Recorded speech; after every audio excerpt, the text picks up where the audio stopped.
que nada, porque ahora a las 8 vamos a tener la charla con Emilio, que veo que está por ahí conectado.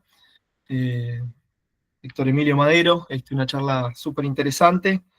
Así que la idea sería tratar de no extendernos y poder hacer el cortecito, ¿no? Como corresponde para poder descansar esos minutos. Muy bien. Bueno, último chequeo.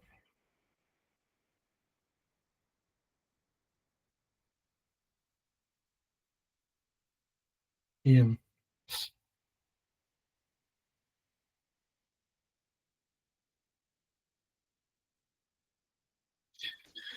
Muy bien. Bueno, estamos bien, ¿no? Se ve la pantalla. Estamos bien de audio.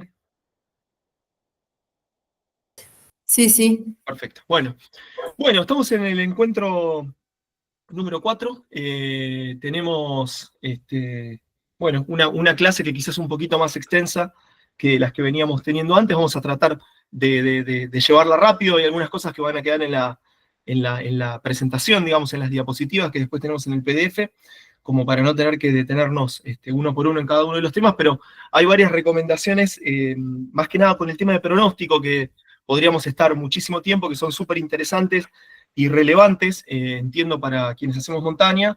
Entonces, bueno, nos van a quedar ahí como varios links, varias sugerencias como para poder trabajar. Bueno, la clase de hoy es esencialmente sobre climatología y meteorología, con un foco en contextos de montaña, como hacemos nosotros. La climatología o la meteorología de montaña no es más que la climatología o la meteorología aplicada específicamente a estos contextos particulares, digamos, no es que es una rama que tenga alguna singularidad muy marcada ni nada, pero bueno, hay algunos elementos que destacan, ¿no? Que vamos a ir viendo, como las barreras orográficas, la altitud, etc. Bueno, arrancamos como siempre sentando ahí algunas bases generales sobre qué es la meteorología y qué es la climatología, como para tener estos dos niveles. Vamos a arrancar la primera mitad de la clase con cuestiones más estructurales de climatología, y luego vamos en la segunda parte a meteorología, y en particular puntualmente lo que es pronóstico, ¿sí? Bueno, arrancamos. Cuando hablamos de meteorología, si nos vamos a su origen etimológico, bien, está combinando, hay dos palabras, que es combina meta, que lo tenemos, no sé, por ejemplo, en metodología, ¿no? Una palabra que me gusta siempre utilizar. Metodología es como el camino para ir a más allá, ¿no? La idea de meta es ir más allá, alejarse, ascender, ¿sí? Y aire, bueno, es el origen etimológico es esto, ¿no? Como de aire. Es algo así como aquello que está elevado en el aire, aquello que está elevado en la atmósfera, si se quiere. Ese es el origen de la palabra meteorología. Y en sí está centrado en predecir el comportamiento atmosférico en el corto plazo, ¿sí? Y hay cierta tendencia a que sea más local y regional, puede ser también una meteorología sinóptica global, pero sobre todo en lo que es el corto plazo, valiéndose de lectura de datos del tiempo, imágenes de radar, o la visibilización de las nubes, por ejemplo, en el horizonte, ¿sí? Y el foco de la meteorología va a estar puesto en el tiempo meteorológico, ¿sí? Cuando hablamos de tiempo, vamos a estar en el campo de la meteorología. Climatología, es muy interesante, esto lo estuve revisando la semana pasada. El origen etimológico viene de clima, que tiene que ver con la inclinación, tiene que ver con el ángulo con el cual golpean la superficie terrestre los rayos del sol. Entonces, tiene que ver, pero ya si lo pensamos de esa manera, está apuntando a algo que es a más largo plazo, algo que es más regular, ¿no? Que no necesariamente es tan cambiante, ¿sí? Por un lado, se apunta a aquello que está elevado en el aire, en la atmósfera, y por otro lado, algo que tiene que ver, por ejemplo, con las estaciones del año, ¿no? Las estaciones, el verano, el invierno, etc. Y la climatología está centrada en el comportamiento de la atmósfera durante largos periodos de tiempo, ¿sí? Y decimos, bueno, ¿cuánto? ¿Cuánto es un largo periodo de tiempo? Y por lo menos 30 años, podríamos acordar, ¿no? Estudia los modelos climáticos del presente, los actuales, pero también hace previsiones sobre posibles cambios a futuro, todas las discusiones que tenemos sobre cambio climático, y también hay estudios y modelos del clima del pasado, paleoclimatología, analizando, por ejemplo, ahí por ahí, de repente, colega Héctor nos va a contar alguna experiencia de la Antártida. Muchas veces se estudia se trata de inferir rasgos paleoclimáticos a partir de capas profundas de hielo que están detenidas en la Antártida, ¿no? Entonces se puede analizar cómo era la concentración de carbono u otras variables en atmósferas de otras épocas, de hace muchísimos años, ¿sí? Y el objeto de estudio es mucho más estadístico y global que predictivo a corto plazo. Y ahí nuestro foco va a estar en el clima. Entonces tenemos estas dos palabras, clima y tiempo, ¿sí? Que son dos palabras que a veces las intercambiamos y está perfecto, ¿no? Cuando miro, por ejemplo, un climograma, que si nunca lo vieron, no se preocupen, lo vamos a ver ahora en un ratito. Cuando miro un climograma, por ejemplo, esto es de la localidad de Cachi, que lo voy a usar mucho como ejemplo hoy. Cuando miro un climograma de la localidad de Cachi, voy a estar analizando, por ejemplo, datos de precipitaciones, de temperatura, y voy a estar en el campo de la climatología, ¿sí? Cuando por el contrario miro el pronóstico del tiempo de la localidad de Cachi o del Nevado de Cachi, voy a estar en el campo de la meteorología, ¿sí? Y decimos en las ciencias de la montaña que en algún punto el clima me ayuda a elegir el mes en el cual voy a llevar adelante una expedición, campaña, o un ascenso, un intento de ascenso, un trekking, a una cierta montaña, mientras que el tiempo meteorológico, el pronóstico, ¿no? Pero el tiempo meteorológico me va a indicar, me va a sugerir el día o la hora, ¿sí? Entonces, quienes son de la zona de los valles calchaquíes, o quienes conocen la zona de los valles calchaquíes, aplica también para el Nevado de la Conquija, para toda la zona de Yungas, sabemos que enero es un mes muy complicado para ir a la montaña. Yo puedo hacer ascensos en enero, pero me voy a tener que enfrentar con tormentas muy potentes, con una gran actividad eléctrica y con una torrencialidad que puede ser brutal, ¿no? Entonces, en ese sentido, la climatología me está indicando grandes regularidades que me dicen que no es algo del año pasado o de este año o de hace 5 años. Me dice que durante los últimos 100 años, los datos me indican que en enero, en los valles calchaquíes o en el Nevado de la Conquija, en la ladera oriental de Tucumán, llueve mucho. Entonces me ayuda el clima, la climatología, a, por ejemplo, seleccionar el mes del año en el cual llevar adelante una expedición, ¿sí?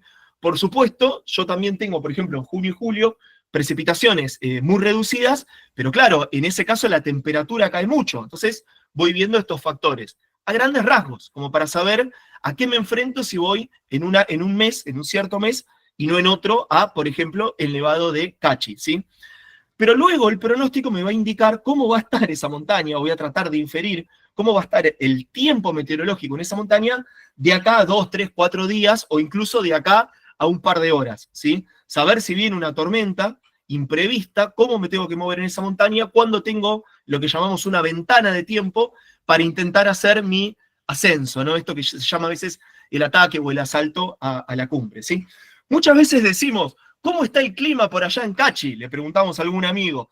Y ahí él nos tendría que decir, si fuera riguroso, el clima está igual que en los últimos 30 años, nos diría un poco en broma, ¿no? Ahí nosotros tendríamos que preguntar, ¿cómo está el tiempo en Cachi? Entonces nos va a decir, bueno, está soleado, está lluvioso. Pero el clima es más invariante, se mantiene más regular durante grandes periodos de tiempo, esencialmente porque son tendencias estadísticas de largo alcance, ¿sí?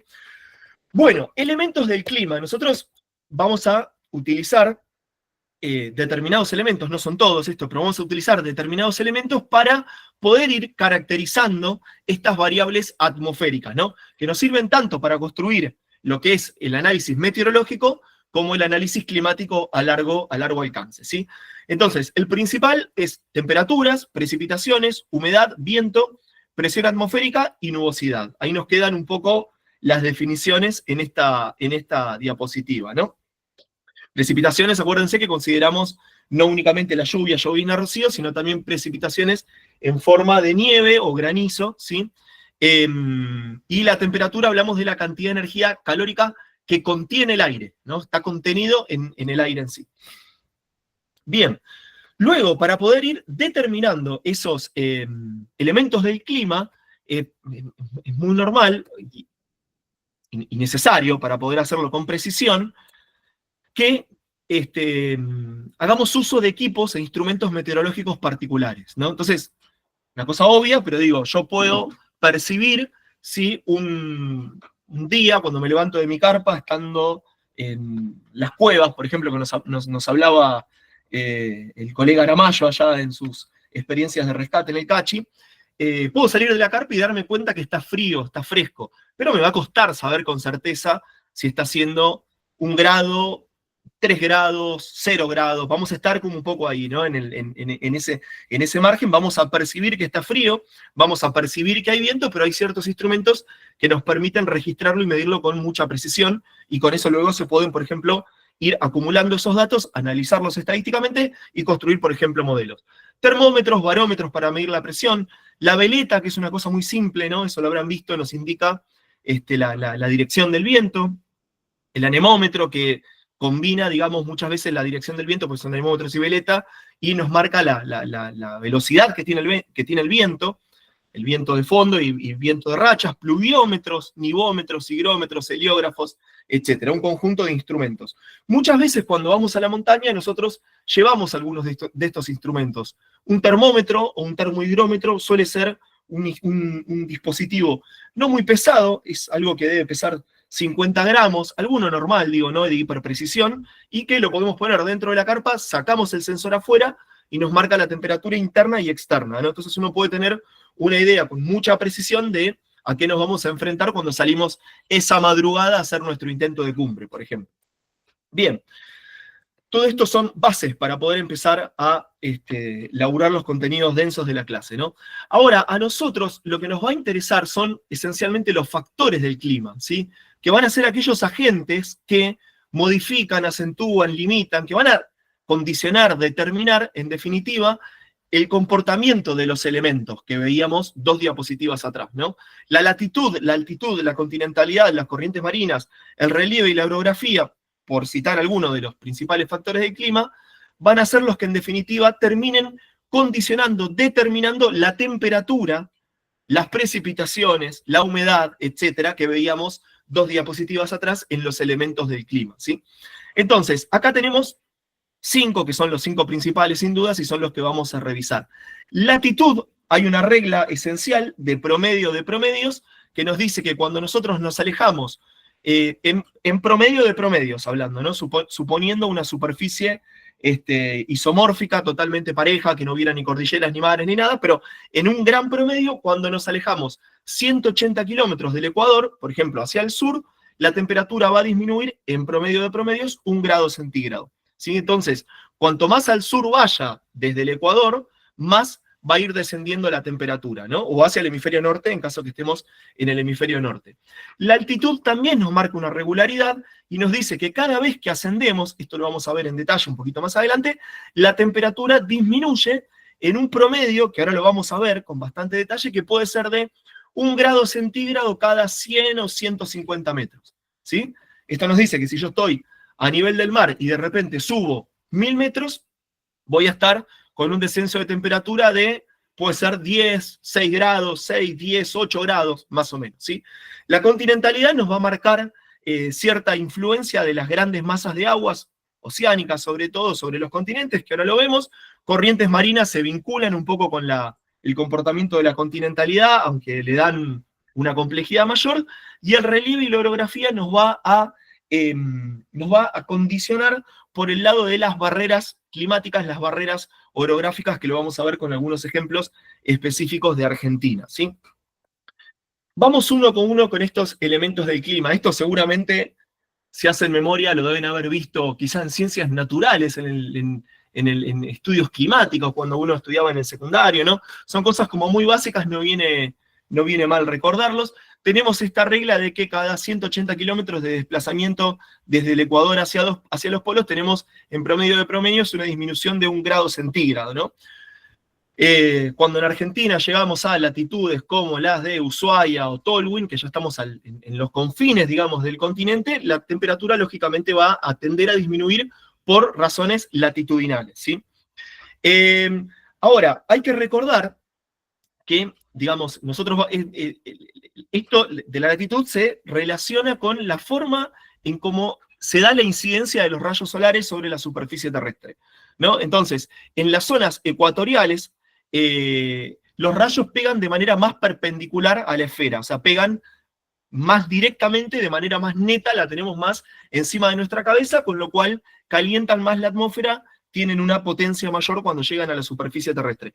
Mientras que en las zonas polares o intertropicales, ¿no? Obviamente es un gradiente, esta energía calórica, por ejemplo, que tienen los rayos, se debe distribuir en una superficie mayor. Alguno me dirá, bueno, pero momento, porque el eje terrestre está inclinado. Si no, no habría estaciones del año, ¿no? No tendríamos invierno, no tendríamos verano. Perfecto, pero esto es, como decíamos, un promedio de promedios. En el Ecuador se tienen, si se quiere, como dos veranos, ¿no? Como hay dos momentos en los cuales el sol incide de manera bien arriba de nuestra cabeza, mientras que las zonas tropicales solamente una vez al año, pero en grandes promedios uno puede decir, bueno, en la zona polar, por ejemplo, Antártica, vamos a tener periodos de tiempo en los cuales el sol no se oculta, se mantiene por encima del horizonte durante muchas horas, pero en compensación vamos a tener también largos periodos de tiempo en el cual no vemos el sol, ¿no? Pasado el círculo polar antártico, por ejemplo, o el ártico. Entonces, eso va a estar compensado. Con el adicional de que el espesor de la atmósfera que debe atravesar el Sol, acá no hablamos solamente de la incidencia de los rayos, el ángulo con el cual los rayos llegan a la superficie terrestre, sino el espesor atmosférico que va a tener que atravesar es mucho mayor en la zona polar, justamente porque estos rayos están pegando con una incidencia mucho más pronunciada, ¿verdad? Entonces, esa energía que tiene se va perdiendo en el camino. Con lo cual, esto nos va determinando, digamos, fajas cálidas, fajas templadas y fajas frías conforme nos vamos alejando del Ecuador, ¿sí? Esto es general, independientemente de la montaña o no. Vamos con cuestiones vinculadas a la altitud. Decimos nosotros que conforme ascendemos, la presión es menor y el aire, al perder presión, pierde temperatura, ¿sí? La temperatura del aire puede modificarse por diversos motivos. Puede modificarse porque entra en contacto con superficies frías o cálidas, como puede ser un océano, ¿sí? O puede modificarse porque se mezcla con aire con otra temperatura proveniente de otro lado. Ahora, suponiendo que no hubiese intercambio de energía con otros elementos externos, suponiendo que nosotros pudiéramos aislar una parcela de aire, no sé, si pudiéramos encerrar una burbuja de aire y evitar que tenga contacto, por el solo hecho de ascender, estos gases van a tener menos presión y van a perder temperatura, ¿sí? Vamos a llamar eso gradiente adiabático. No nos interesa tanto profundizar, pero sí entender cómo son las regularidades que tiene, ¿no? ¿Cómo disminuye la temperatura de una parcela de aire? Suponiendo, en este esquema ideal, que no hay intercambio de materia ni energía con el entorno, ¿sí? La parcela de aire, por su solo ascenso, va a perder presión y va a tender a disminuir en su temperatura, ¿sí? Esto todos ustedes lo saben seguramente, cuando nosotros estamos, por ejemplo, a nivel del mar o al pie de una montaña o una baja altitud, la presión atmosférica que tenemos sobre nuestra cabeza, sobre nuestro cuerpo, es, por ejemplo, 1013 hectopascales. Hay una presión determinada que conforme vamos ascendiendo va disminuyendo, ¿sí? Si nosotros pudiéramos aislar esta parcela de aire, que quizás iniciaría teniendo un metro, no sé, por ejemplo, un diámetro de 1 metro, imaginando un globo, cuando llegáramos a las altas capas de la atmósfera, ese globo mediría, por ejemplo, 6, 7 metros, ¿sí? Se habría expandido de esa manera.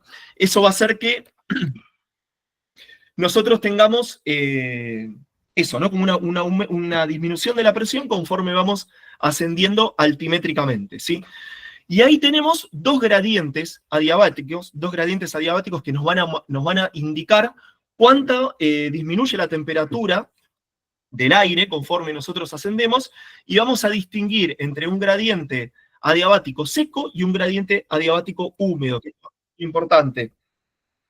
Se sigue sumando gente, muy bien. Decimos que cuando estamos con un adiabático seco, que sería el caso de digamos, la primera parte del gráfico que tenemos a la izquierda, o el gráfico de arriba a la derecha, la temperatura va a disminuir en promedio unos 10 grados cada 1000 metros, o 1 grado cada 100 sería la relación, ¿no? Subo 100 metros, baja 1 grado, o lo que es lo mismo, subo 1000 metros y baja 10 grados la temperatura. Cuando, por el contrario, estoy en un esquema de un gradiente adiabático húmedo, esa relación va a ser de 6 o 6,5 cada 1000 metros, ¿sí? Subo 100 metros, la temperatura disminuye 0,6 grados, que suele ser una cuenta que hacemos bastante. 0,6, 0,65 grados, ¿no? Cada 100 metros. O cuando subo un kilómetro, subo 1000 metros, va a descender 6 o 6 grados y medio, en promedio, ¿sí? ¿Cómo se explica esto, esta diferencia? Bueno, cuando el aire contiene humedad a su interior, a medida que asciende, no solamente se va a ir enfriando, sino que va a llegar en ciertos momentos en los cuales va a generar precipitación, ¿no? Va a ir devolviendo algo de humedad, ¿no? Por ejemplo, en forma de llovizna, ¿sí? Y esos cambios en el estado del vapor de agua contenido en el aire va a hacer que el descenso de temperatura sea menor, sea más suave, ¿sí? Entonces, si nosotros tenemos un aire muy, muy seco, con una humedad una humedad absoluta del 0%, un aire que no tiene una gota de vapor de agua contenido disuelto, la manera en cómo va a descender va a ser de 10 grados cada 1000 metros, mientras que si contiene humedad, ese descenso va a ser menos pronunciado. En principio, de 6 grados y medio cada 1000 metros, ¿sí? Entonces tenemos una escala adiabática húmeda, una escala adiabática seca, ¿sí? Importante esto, que en los procesos adiabáticos, que es en esencia esto, ¿no? Cómo cambia la temperatura y el comportamiento de los gases conforme ascienden y se descomprimen, lo que genera el calentamiento es la compresión y la expansión causa el enfriamiento, ¿sí? Ahora vamos a ver ahí algunos ejemplos cuando veamos justamente el efecto de los cambios de presión. La heliofanía y la intensidad de la radiación solar no nos va a interesar tanto, o no en igual manera. Por heliofanía nosotros nos referimos a la cantidad de horas en la cual el Sol se encuentra por encima del horizonte, y vamos a distinguir entre una heliofanía teórica y una real, una efectiva, una heliofanía concreta, porque hay zonas que por ahí tienen muchas horas de Sol, pero tienen una gran nubosidad, con lo cual esas horas de Sol no se efectivizan sobre la superficie terrestre. Pero después sí nos va a interesar mucho la intensidad de la radiación solar, porque a mayor altitud, la misma incidencia, digamos, de los rayos solares y el menor espesor de la atmósfera va a hacer que estos rayos lleguen con mucha más potencia. Lo vamos a ver un poquito cuando tengamos la clase sobre salud. Hay un gradiente que nos indica qué tanto más peligrosos son los rayos solares cuando nosotros vamos ascendiendo y vamos quedando desprotegidos de esta capa atmosférica, ¿no? Nosotros cuando estamos a 5000 metros, el grosor de la atmósfera que tenemos sobre nuestra cabeza es mucho menor y por tanto esos rayos impactan sobre nosotros de una manera mucho más potente, ¿no? Esto les habrá pasado a más de uno cuando han ido a la montaña por ahí, con el frío que de repente hay por la altitud, estamos a 5000, 5500 metros, sentimos frío y quizás está hasta un poco nublado. Entonces, bueno, nada, quizá nos descuidamos en la protección de la piel y cuando llega la noche nos damos cuenta que nos hemos quemado de una manera notable, ¿no? Quizá las manos, quizá la cara, la nariz, etc. Esto lo vamos a ver un poco en la clase de salud. Tenemos ahí un gradiente también que nos permite predecir un poquito esto, ¿no? Cuando pensamos en la humedad, tenemos que distinguir entre lo que es la humedad relativa y la humedad absoluta. Por humedad absoluta, básicamente, lo que estoy midiendo es la cantidad real, concreta, de vapor de agua que tiene una cierta masa de aire, ¿sí? Si volvemos al ejemplo de la parcela, bueno, ¿cuántos, por ejemplo, gramos de vapor de agua tiene contenido esa masa de aire, ¿sí? Y en definitiva se va a expresar como gramos de agua por metro, por ejemplo, metro cúbico de aire, ¿sí? Es una medida absoluta, ¿sí? Una humedad absoluta. Cuando yo llego a una humedad absoluta que es 0 gramos de agua en el aire está seco al 100%, ¿sí? La humedad relativa establece una relación entre la cantidad de vapor de agua presente en el aire y la cantidad máxima que podría contener a una determinada temperatura y presión específica, ¿sí? Y se expresa como un porcentaje, ¿está bien? Cuando nosotros vemos por ejemplo, no sé, en el pronóstico o en el informativo que nos dice, la humedad es del 95%, quiere decir que esa parcela de aire contiene el 95% de vapor de agua que podría contener como máximo, ¿sí? Ya está casi al límite, ¿sí? Y eso depende en buena medida de su temperatura y también de la presión. Algunos ejemplos.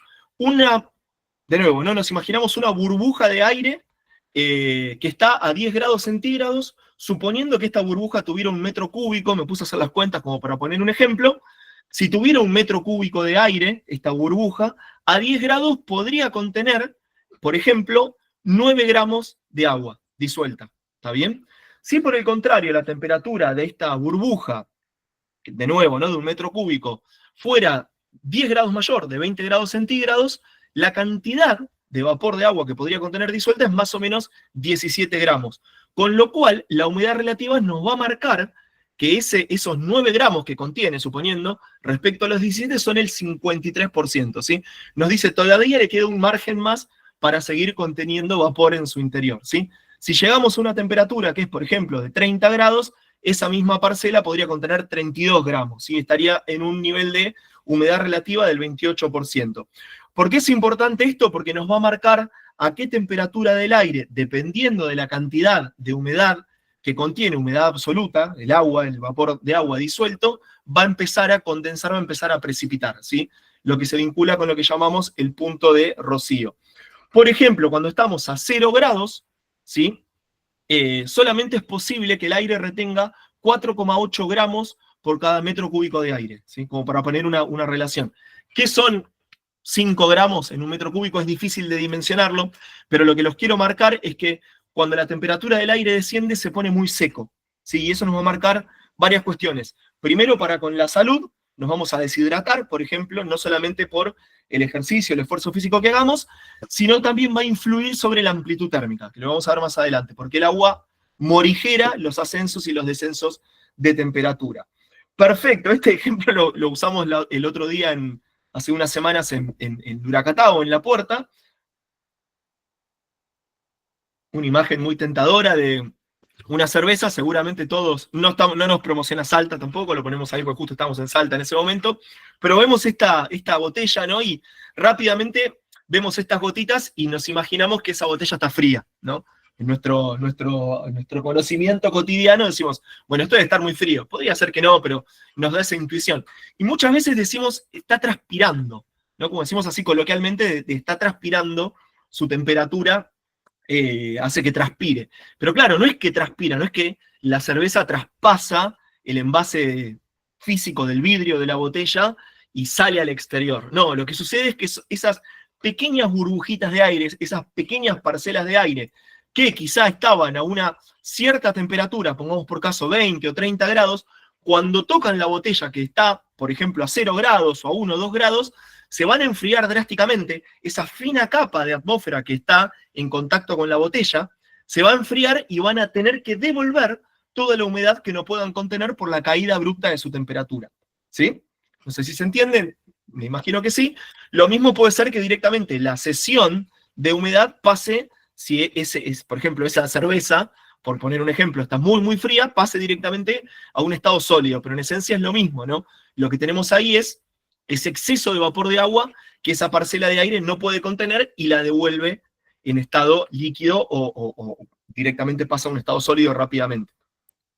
Algo parecido pasa cuando, por ejemplo, nos duchamos con una ducha de agua muy, muy caliente, se llena el baño de vapor y entra en contacto, por ejemplo, con el espejo o con un vidrio, una ventana de afuera, y rápidamente va a generar también estas gotitas, ¿no? Como esta humedad, como que decimos, está transpirando, está todo mojado. Claro, en este caso no es tanto que esté helado el espejo, sino que esa microatmósfera que se genera en la ducha está muy caliente, ese aire, y tiene una gran cantidad de vapor disuelto, ¿no? Por el propio accionar de la ducha. Entonces, con que descienda algunos poquitos grados, por ejemplo, al entrar en contacto con un cuerpo un poco más frío, como es un espejo, se va a empañar, ¿no? Van a aparecer estas microgotitas de agua. Y habrán visto muchas veces que si de repente en esa microatmósfera del baño, con muchísimo vapor que tenemos, abro la puerta de golpe y se enfría abruptamente, ¡pum!, va a caer toda esa agua y va a quedar el suelo mojado, ¿no? Esos son efectos muy interesantes que tienen que ver con este comportamiento de la humedad relativa a la humedad absoluta. La continentalidad, voy rápido, bueno, pero tenemos varios contenidos hoy como para tratar de llegar. La continentalidad, una cosa muy básica, no nos vamos a meter tanto, pero decimos que las grandes masas de agua son más estables en términos térmicos, ¿sí? Una gran masa de agua tarda más en calentarse y tarda más en enfriarse que, por ejemplo, una masa de roca sólida, ¿no? Una masa de roca continental, ¿sí? Entonces, aquellas zonas de los continentes, aquellas zonas, por ejemplo, no sé, costeras, ribereñas, que están en contacto con un océano, ven sus extremos térmicos morigerados, ¿está bien? O sea, ¿qué es lo que sucede? En invierno el mar tarda más en enfriarse que el continente, digamos, y de alguna manera le devuelve a ese continente una especie de efecto calentador, un efecto como radiador, digamos, ¿no? Como esa masa de agua. Quizá el continente descendió 15 grados y la masa de agua descendió 8 o descendió 6 y le sigue devolviendo por diferencial térmico un poco de esa temperatura. Y en verano sucede lo contrario, ¿está bien? Ese mar tarda más en calentarse y por tanto le devuelve una frescura, ¿no? A veces llega esa brisa del mar más refrescante. Entonces, de alguna manera, el efecto de la continentalidad se expresa con menor amplitud térmica. ¿Qué es la amplitud térmica? Los extremos entre las temperaturas mínimas y máximas, sobre todo que tenemos, por ejemplo, a lo largo del día, ¿no? Entonces, a las 5 o 6 de la mañana, que es el momento en el cual se registran las menores temperaturas, si estamos cerca del mar no va a ser tanto frío, ¿sí? Y a su vez, al mediodía no va a ser tanto calor, lo va a compensar en invierno y en verano a la vez, ¿no? En invierno, por supuesto, en la madrugada va a ser mucho frío, no va a ser tanto, ¿sí? Y en verano, al mediodía de la siesta, no va a ser tanto calor tampoco, va a ir compensando. ¿Qué va a pasar cuando nosotros estemos en zonas montañosas, como por ejemplo tenemos en toda la zona del altiplano y la zona de la Puna? Bueno, vamos a tener una gran continentalidad, una gran continentalidad. Entonces, los inviernos van a ser muy, muy duros, no solamente por efecto de la altitud, de la latitud que ya se va sumando para esas alturas, sino también con un efecto que potencia el estar lejos de los océanos, el estar fuera del ala protectora, digamos, de este efecto compensador que generan las grandes masas de agua, ¿sí?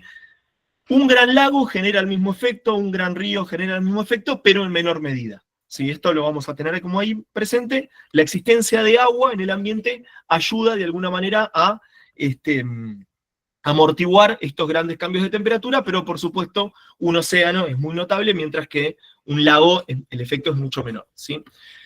Las corrientes marinas, esto directamente lo vamos a pasar, pero hay flujos por efecto, digamos, de la propia rotación de la Tierra, por el efecto Coriolis que se llama, en el hemisferio sur suelen ascender sobre las costas, por ejemplo, no sé, la costa que tenemos en Chile, Perú, sube, digamos, ingresa desde el sector polar hacia el sector más ecuatorial, masas de agua más frías, entonces ese mar está, en comparación con la misma latitud en la costa atlántica, tiene una temperatura menor, y eso mismo luego se traslada a este efecto de morigeración o no que tenemos cuando analizamos la continentalidad. ¿Sí? Esto no nos vamos a meter mucho, pero en algunas zonas es muy importante porque permite, por ejemplo, que zonas casi polares sean navegables durante buena parte del año, etc. Bueno, y vamos con las barreras orográficas, que es uno de los elementos que más nos va a interesar y se vincula en realidad con varias de las cosas que ya estuvimos hablando. Solemos usar este ejemplo, ahí está el link que lo tomamos, es un esquema que creo que está bueno, que es ilustrativo. Cuando nosotros, por ejemplo, estamos en Tucumán, acá la escala está desfasada, ¿no? Pero nos sirve a fines ilustrativos, tenemos, por ejemplo, el ingreso desde el este de masas de aire húmedo que vienen cargados de humedad desde el Atlántico. Es una humedad que se viene perdiendo, es verdad, no es la misma la humedad que tienen cuando están atravesando Santa Catarina o la zona de Misiones, que cuando estamos en la zona de Resistencia a Chaco, que cuando llegamos a lo que llamamos el Chaco salteño, ¿no? La humedad se va perdiendo, obviamente. Pero es un viento que viene cargado, es una masa de aire que viene cargado de humedad. Cuando se chocan con estas barreras orográficas, como puede ser la serranía de la Conquija, como puede ser las serranías que tenemos cuando cruzamos la Cuesta del Obispo, como puede ser cualquier obstáculo, ¿no?, que tenemos en el flujo de estas masas de aire, lo que sucede es que ese aire se ve obligado a ascender por ese obstáculo orográfico, por esta barrera orográfica, y al ascender empiezan a aplicar aquellos principios que estuvimos viendo en las diapositivas anteriores. Ese aire al ascender se va a expandir, va a tener menos presión, digamos, esa burbuja, esa parcela de aire, ¿no?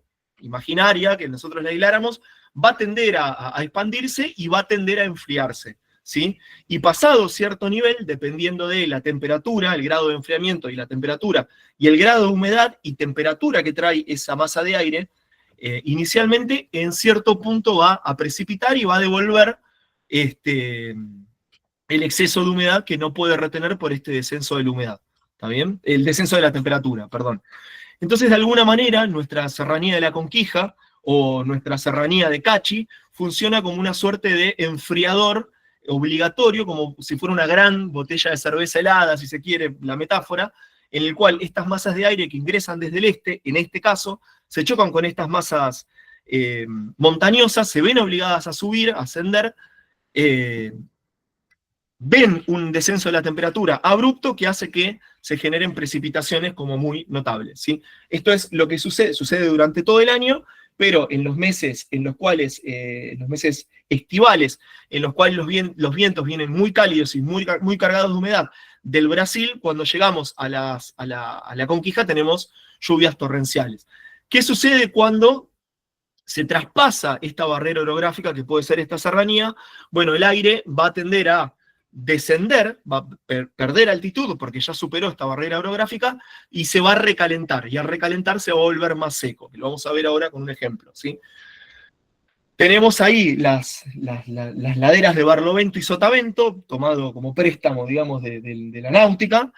Barlovento es donde nos está golpeando el viento, Sotavento es lo que queda al resguardo, y vamos a notar que las laderas que miran hacia el este, que son las que reciben este viento cálido, son las que tienen los bosques, las grandes formaciones ecológicas, digamos, De yungas. de yungas, exactamente, es la yunga, ¿no? Pero es interesante porque esto lo tenemos, por ejemplo, yo estoy muy focalizado acá, pero por ejemplo en la zona del sur patagónico lo tenemos con la influencia del viento que viene del Pacífico, ¿no? Los bosques, digamos, lo que se llama la selva valdiviana, es también producto de una barrera orográfica que genera esa cordillera, que es mucho más modesta, es más baja, pero genera un enfriamiento notable, ¿no? Entonces, en ese caso, la influencia pacífica se expresa también en esto. El Barlovento, en ese lado, lo tenemos mirando hacia el Océano Pacífico, ¿no? Siempre en estas laderas de Barlovento, que son las que reciben los vientos húmedos, se va a tender a generar un adicional de precipitaciones, un adicional de humedad que va a favorecer que haya más vegetación, ¿sí? Esto yo lo puedo ver en la selva de yungas monumental, ¿no? Cuando uno va, qué sé yo, por ejemplo, a Calilegua y ves esto, ¿no? Los diferentes pisos de vegetación, las lianas, bueno, la fauna impresionante, pero lo puedo ver de una manera mucho más modesta, sutil, en las serranías de Córdoba, por ejemplo, o en las sierras de Guasayán, o incluso en las sierras de La Ventana.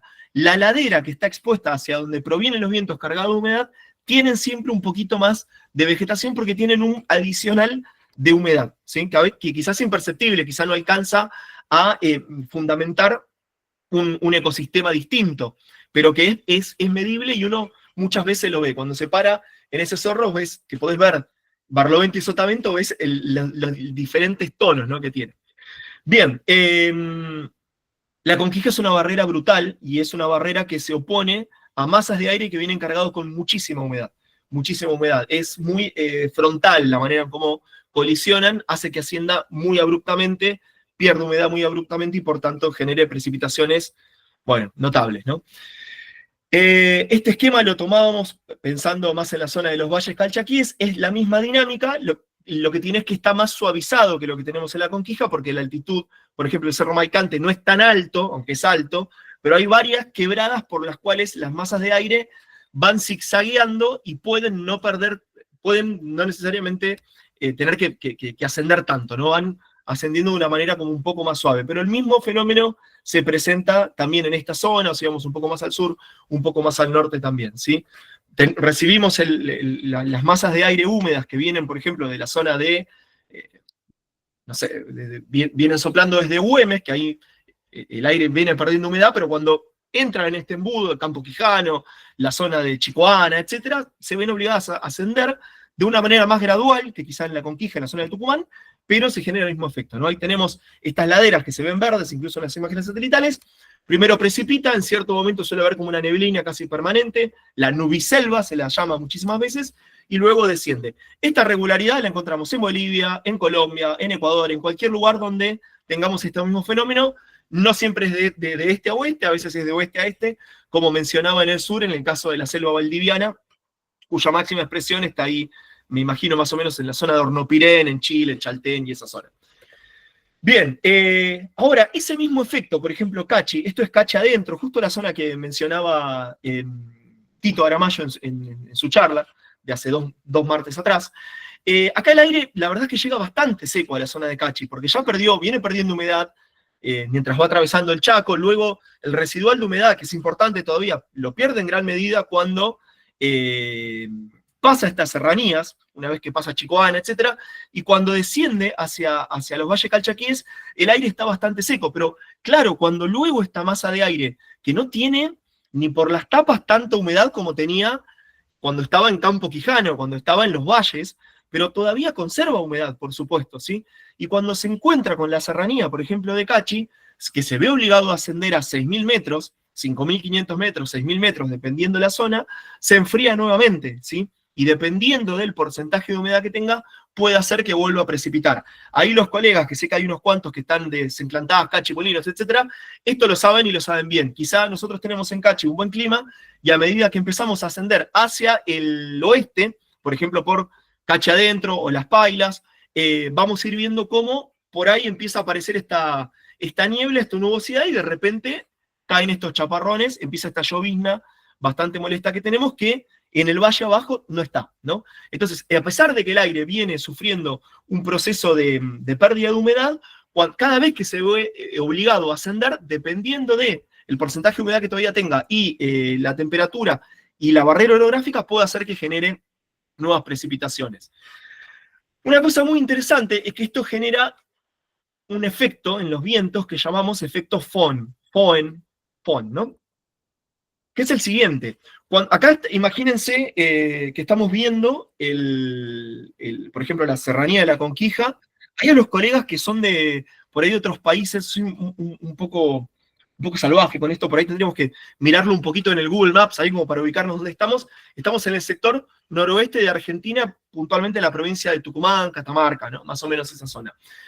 Acá estaríamos mirando esa serranía de norte hacia el sur, como para ubicarnos, ¿no? Estamos, por ejemplo, en Salta y estamos mirando hacia Tucumán siguiendo la línea de la serranía, por ejemplo. ¿Y qué es lo que tenemos? Cuando vienen las masas de aire desde el este, que acá lo tenemos hacia la izquierda de la pantalla, este es un mapa de España, no importa, digo, pero nos sirve como esquema. Ese aire va a ir ascendiendo, se va a ir descomprimiendo y va a ir perdiendo temperatura, y por tanto, al perder temperatura, dependiendo de la humedad que tenga, va a ir generando precipitaciones, ¿sí? Entonces es un aire que va a ir ascendiendo y va a ir descendiendo en temperatura, respondiendo a una escala adiabática húmeda, que veíamos 4 o 5 diapositivas atrás, ¿sí?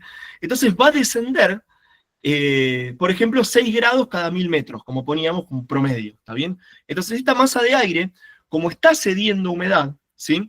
Esto es el ejemplo, digamos, cada vez que se genera una compresión por ejemplo, de una masa de aire, va a generar calor, y cuando se genera una descompresión va a generar frío, ¿no? Esto como cuando inflamos la bicicleta y sentimos que el pico se calienta, o como cuando liberamos gas, que cargamos un encendedor que parece que se congelara toda la superficie que lo rodea, ¿no? El efecto es el mismo, de una manera más gradual. Entonces, este aire, a medida que va ascendiendo, va a ir perdiendo temperatura, pero de una manera más suave, más gradual. ¿Por qué? Porque está generando estos cambios de estado en esa masa húmeda que lo habita, ¿no? En este porcentaje de vapor de aire que tiene contenido. Una vez que llega a las cumbres, que pasa a los filos, digamos, de la serranía de la Conquija, por ejemplo, y empieza su descenso, ese aire vuelve a comprimirse, de alguna manera vuelve a recalentarse, ¿sí? Y por tanto deja de haber este intercambio de humedad, esta cesión de humedad para con el entorno, ¿sí? Pero nótese que entonces, en ese caso, cuando el aire desciende respetando un gradiente, una escala adiabática seca, ¿sí? Por tanto, el aire cuando sube, por ejemplo, de la ladera de Tucumán va a perder 6 grados cada 1000 metros, pero cuando descienda hacia el valle, por ejemplo, de Santa María, en Catamarca, cuando descienda para Amaincha del Valle, digamos, va a descender recalentándose no en 6 grados cada 1000 metros, sino en 10 grados cada 1000 metros. ¿Sí? ¿Se entiende esto? O sea, entonces en una ladera se va a enfriar y cuando baje va a recalentar, correcto. Pero cuando ascienda se va a enfriar más suavemente y cuando descienda se va a calentar más marcadamente. ¿Es gigantesco ese cambio que se genera? No, pero es importante, ¿sí? Por ejemplo, en 1000 metros, si estaba en 16 grados, va a subir va a disminuir a 10 grados y luego cuando descienda va a descender a 20 grados. Va a haber una ganancia de 4 grados centígrados en esa masa de aire cuando desciende. Eso es lo que fundamenta el comportamiento de los vientos que se llaman tipo Foehn, ¿sí? Que es un viento que se genera en la zona de los Alpes, y eso es un poco lo que se tomó como nombre para dar origen, pero que se genera en un montón de lugares, por ejemplo el Sonda o el Raco, o hay vientos, no sé, en diferentes lugares del mundo que se generan estas barreras orográficas y sucede esto, ¿no? La masa de aire se enfría gradualmente respetando una escala adiabática húmeda y desciende recalentado en el sotavento de manera seco, ¿sí? Se acelera, además, ¿está bien? Y ahí se genera, en esa zona alta de la montaña, lo que se llama el muro de Foehn, o la pared de Foehn, ¿sí? No importa el nombre. Que la pared no es la montaña en sí, sino es el momento en el cual, o sea, en cierta medida lo es la montaña, pero lo que sucede con esa montaña es que en cierto momento, cuando la masa de aire logra superarla, desciende y el aire se va a recalentar y por tanto no va a haber posibilidad alguna de que precipite, de que se generen lluvias, ¿sí? Incluso en los casos en los cuales esa masa de aire, cuando llega a los filos, cuando llega a las cumbres, no perdió toda su humedad, que lo más normal es que no pierda toda su humedad, como luego va a descender y va a aumentar en su temperatura, acuérdense del dibujito de la humedad relativa, al aumentar la temperatura, la poca o no tan poca humedad que todavía contenga, esos gramos de vapor de agua disueltos, ya no los va a ceder, al contrario, va a decir, no, te quedás conmigo y bajas conmigo. Entonces ese aire va a conservar esa humedad en estado gaseoso y no va a haber precipitaciones, ¿no? Y eso es lo que vemos muchas veces en esas laderas, por ejemplo, del lado de Campo Arenal, si pensamos en Tucumán, que son muchísimo más secas, ¿no? Bien, y eso, por ejemplo, cuando nosotros vemos, no sé, insisto acá en la zona de Cachi, eso se puede generar varias veces. Entonces hay un proceso de desecación progresiva, ¿no? De esa masa de aire que conforme viene del este va superando diferentes barreras orográficas y va perdiendo humedad al punto tal de que cuando llega a la zona de los salares, a pesar de estar a una temperatura muy baja, porque los salares están a 3.000, 4.000 metros en nivel, digamos, de piso, ese aire ya prácticamente cedió toda la humedad en las sucesivas barreras orográficas que tuvo que ir atravesando, que fue, por ejemplo, cuando atraviesa la quebrada de Escoipe, luego cuando atraviesa la serranía de Cachi, y luego cuando atraviesa la serranía del Uracatao, Oire del Uracatao, cuando finalmente llegan al Salar de Ratones, Salar Centenario, Santa Rosa de los Pastos Grandes, esa masa de aire es muy seca, y posiblemente fría, pero ya no tan fría como para generar precipitaciones, ¿no? Por supuesto, en algunos momentos del año, la humedad pasa y llegan algunas lluvias. Bien, un poco vinculado a estas barreras orográficas tenemos lo que llamamos el efecto Venturi, ¿sí? Imagínense la serranía de la Conquija como un gran filo, no un lugar donde hay collados como paso, sino un gran filo. Estas masas de aire, cuando vienen desde el este, se ven obligadas a subir y se comprimen como si fuera un acordeón. Por lo tanto, se aceleran, ¿sí? Acá les puse un ejemplo que esto sería un efecto Venturi en un collado. Venturi es un físico italiano, no tiene que ver con el viento en sí, ¿no? O sea, hay un lugar donde se genera como una suerte de embudo. Quienes han estado en collados lo habrán sentido esto, ¿no? Te asomas y el viento se embolsa en ese lugar y las rachas de viento pueden ser, no sé, hasta el doble de lo que tenemos a la protección de ese lugar. Pero en los filos, imagínense la figura de la izquierda como un gran filo, ¿no? Que corre, por ejemplo, como en el caso de la Conquija, de norte a sur, que no hubiera collados, que no hubiera portezuelos que permitan la mayor fluidez de esta masa de aire, obligan a que esa parcela de aire se comprima, ¿sí? Y al comprimirse se va a acelerar también, ¿no? Entonces vamos a tener, por efecto Venturi, es una cuestión meramente física, como una aceleración, como si fuera un embudo. Entonces, atención ahí cuando estamos en las zonas de filo, en las zonas de collados, donde se generan estos lugares de compresión con las ráfagas de viento, ¿sí?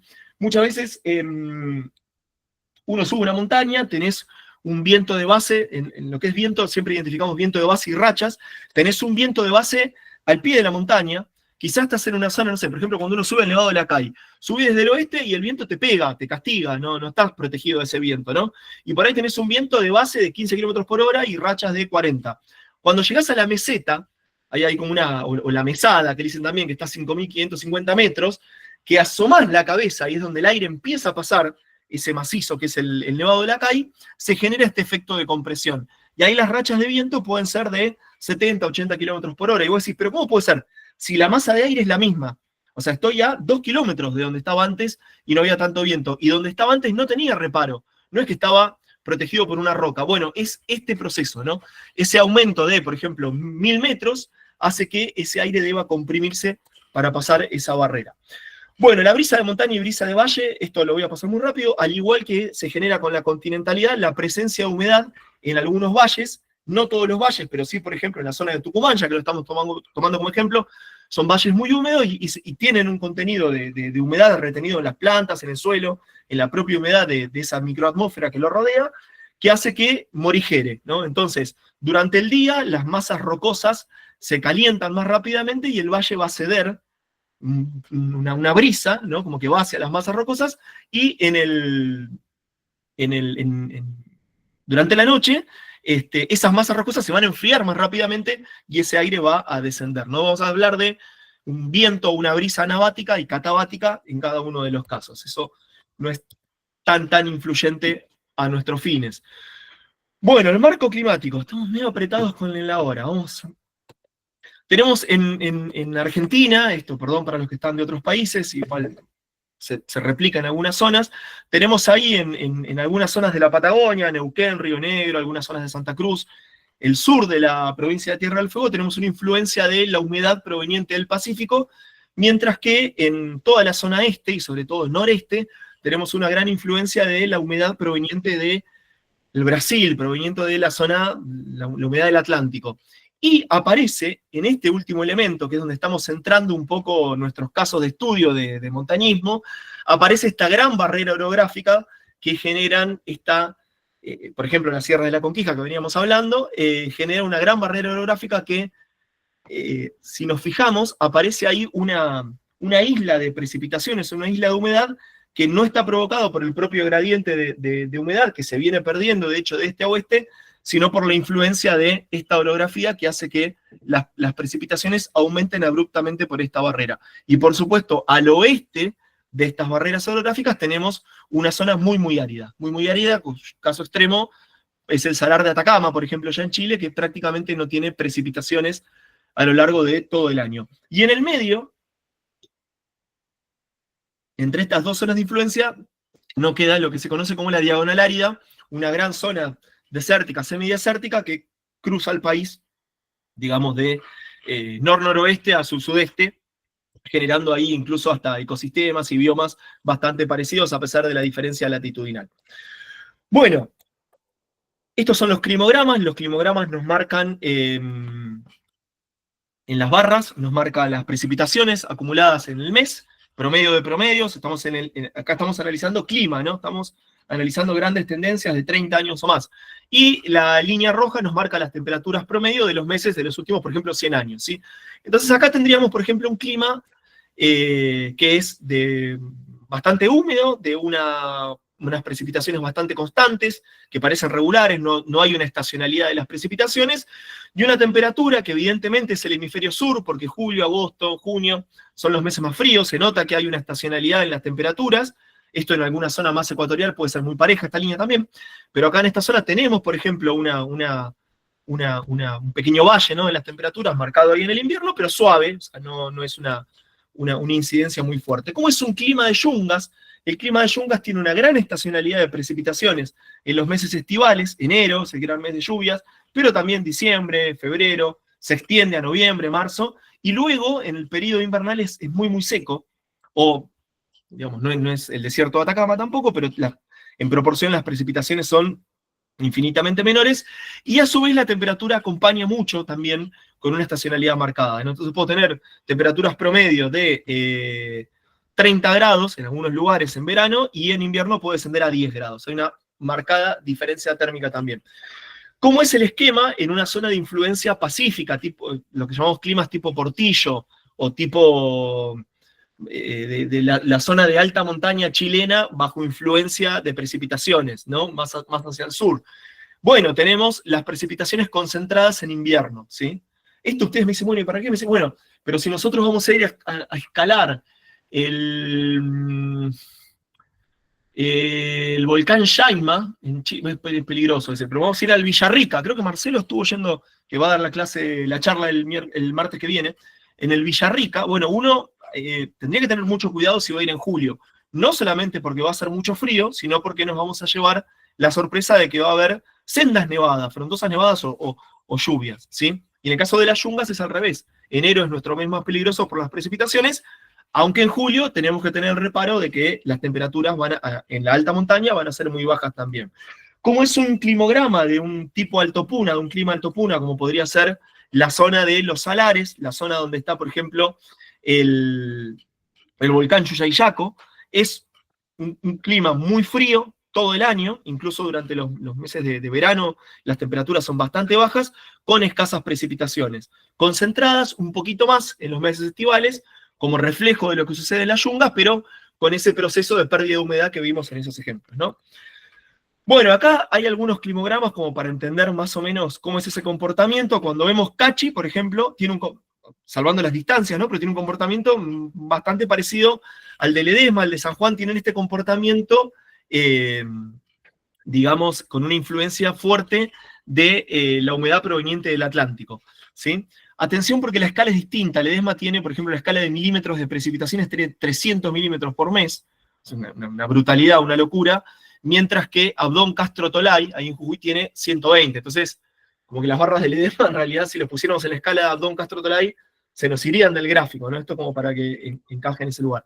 Fíjense, por ejemplo, cómo las cuevas en Mendoza, en la zona de la Concagua, por ejemplo, un poco más al oeste, más en la frontera con Chile, las precipitaciones están marcadamente concentradas en el invierno, y a su vez, bueno, la curva térmica es bueno, muy baja, ¿no? En las cuevas. Esto es interesante para, como decíamos, planificar el mes, ¿no? Yo tengo que ver cuáles son las temperaturas del mes, al lugar donde voy a ir, y las precipitaciones, sobre todo las precipitaciones del mes. Las grandes... No sé si alguien decía algo. No, sigo. Las grandes montañas de la zona, por ejemplo, de norte de Neuquén, Mendoza, los mejores meses suelen ser los meses de verano. Siempre hay que ver qué pasa después la semana que voy, ¿no? Mientras que las montañas más del noroeste argentino, digámosle, los mejores meses suelen ser la franja de primavera y la franja de otoño.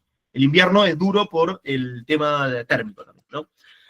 Bueno, ahí están ubicados esos climogramas, más o menos para que nos demos cuenta. Cuando venimos en la zona de, no sé, el Soberbio, llueve todo el año y la temperatura es bastante pareja todo el año. Cuando nos chocamos con la orografía de las yungas en Ledesma, el Ledesma Jujuy, bueno, vemos ahí cómo se genera esta estacionalidad y las precipitaciones orográficas que marcaban esa cuña un poco ingresando desde el norte. Acá estamos de nuevo, ¿no? Pensando en las grandes regularidades. 30 años, 50 años, 100 años de registros. ¿Está bien? Entonces, cuando vemos este climograma de Ledesma que me dice, che, llueve mucho en enero, llueve mucho en diciembre, es que llueve mucho. Vamos a ir en diciembre y va a llover mucho, o sea, porque viene siendo así hace muchísimos años. Puede ser que un año sea menos lluvioso, sí, pero que va a llover, ¿está bien? En Cachi pasa lo mismo, etc. Bien, así como puedo tener regularidades de las temperaturas o las precipitaciones, puedo tener regularidades de los vientos, o en realidad de cualquier otra variable climática que quiera estudiar a largo plazo. A nosotros en la montaña nos va a interesar cuánto frío hace, cuánto llueve o nieva y cuánto viento hay. Esas son como las tres variables esenciales, ¿no? Entonces tenemos, por ejemplo, estos son datos que están disponibles, están tomados de MeteoBlue, por ejemplo, ahí está el link un poquito más adelante. Los puntitos marcan de dónde son estos esquemas de viento. Entonces, por ejemplo, el 1 es Antofalla, el 2 es Tolar Grande, el 3 es Cachi, el 4 San Antonio de los Cobres, etc. Y ahí podemos ver, por ejemplo, en este esquema de vientos, de dónde son los vientos predominantes, ¿sí? Y con qué intensidad soplan de cada uno de estas direcciones, de estos cuadrantes, ¿sí? Entonces, por ejemplo, me centro en Antofalla, y lo que veo que en Antofalla el viento sopla casi exclusivamente desde el noroeste, ¿sí? El cuadrante oeste suele ser siempre, del noroeste, ¿sí? Cuando voy a San Antonio de los Cobres, el viento sopla también del noroeste, pero sopla en cierto periodo del año, ahora lo vamos a ver, bastante regularmente del sudeste en algún momento. Cuando voy a Cachi, me encuentro que a pesar de estar muy cerquita, relativamente cerca de San Antonio de los Cobres, el propio efecto de protección que le genera la orografía hace que los vientos del noroeste no lleguen con tanta potencia, como si lo hacen en Tolar Grande o San Antonio de los Cobres, e incidan más fuertemente los vientos provenientes del sudeste. Entonces, cada zona, así como yo puedo ver un climograma para decir me conviene ir en enero, o me conviene ir en abril, también puedo ver qué pasa con los vientos en ese mes. Promedio de promedios. Después tengo que ir al pronóstico, ¿está bien? Este mismo esquema que me marca las direcciones provenientes de los vientos, se entiende esto, ¿no? Acá hacia arriba está el norte, hacia abajo está el sur, este, oeste, y acuérdense que esto siempre marca cuando decimos el viento oeste es que viene del oeste, ¿no? El viento se lo mide de esa manera. Lo podemos ver mensualmente. Este esquema que nos marca la intensidad de los vientos mes a mes, esto es San Antonio de los Cobres, con cada uno de estos meses podríamos armar este esquema tipo rosa para un mes en particular. Entonces yo podría ver cómo es el viento en direcciones en el mes de, por ejemplo, septiembre en San Antonio de los Cobres, ¿sí? Bueno, y fíjense qué interesante que, por ejemplo, San Antonio de los Cobres nos marca que el mes más ventoso es septiembre.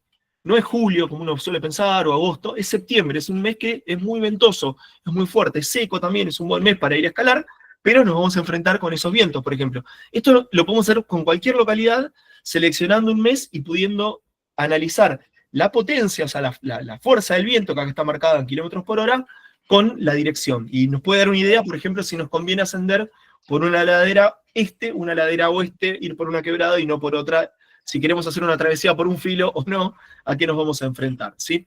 Bueno, Ricardo, disculpa. Sí, cómo no. Este que mostraste de MeteoBlue es de la parte gratuita o de la parte paga. Es gratuito, es gratuito. Es gratuito, sí. Es Sí, gratuito. sí, lo conozco, pero nunca había entrado a esta parte. Sí, es gratuito. Vos tenés que meterte a MeteoBlue, buscás la localidad. Ahora voy a dar algunas, cuando vemos pronóstico, vemos algunas recomendaciones. Ojo con no errarle el vizcachazo. Ahora voy a dar un ejemplo con el Cachi, que sea lo que vos estás buscando, o sea, si estás buscando, no sé, El nombre. querés ir a la ciudadcita, ponele que sea exactamente el lugar que vos estás buscando. Y siempre vos pensás que MeteoBlue son grandes modelos que lo hacen para todo el mundo, mirarlo con cautela, digamos, ¿no? Si es muy lógico, tratar de ver ahí qué puede pasar y buscar algunos otros lugares. Tenés que ir, por ejemplo, no sé, si vos querés San Antonio de los Cobres, buscás San Antonio de los Cobres y hay algo así como una solapa que dice datos históricos. Y ahí vos podés entrar y te va a dar climogramas, o sea, te da datos climáticos, en definitiva, no de pronósticos, sino acumulativos, ¿sí?